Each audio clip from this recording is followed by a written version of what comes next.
The United States has a disastrous history of military intervention and regime change around the world, which has brought suffering to millions of people. It's bankrupted our country, dishonored our troops, and it's undermined our national security.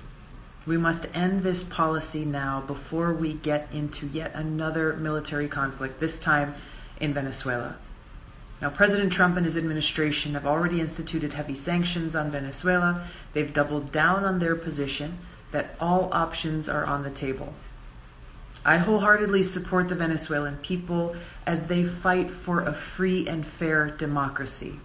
But the United States should not be in the business of intervening, of picking who should lead their country, and we certainly should not be threatening military action. Venezuela poses no threat to the United States. Congress has not authorized the United States to go to war in Venezuela, and there's no justification for our country to violate the sovereignty of the Venezuelan people. Now, the reality is that threats of U.S. military action and regime change in Venezuela is undermining ongoing efforts to convince North Korea to give up their nuclear weapons program, which exists because Kim Jong-un sees it as the only deterrent against U.S.-led regime change.